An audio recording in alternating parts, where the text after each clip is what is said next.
it's Gina from WTI. I've always felt intimidated at the thought of using a cupping set, but I found that this set from Lure has taken all the guesswork out of how to do it successfully at home by myself.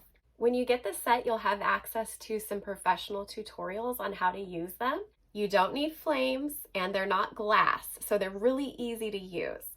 It's a soft rubber that you just squeeze or press the top down on and then place on your skin and let it do its job. I chose the green set, which is the edge set in Firm, because I wanted help with muscle tightness and soreness.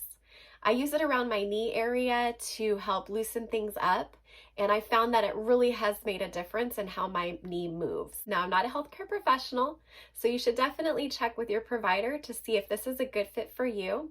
I've noticed that I've definitely been benefiting from using them on a bi-weekly basis, so I plan to keep doing that.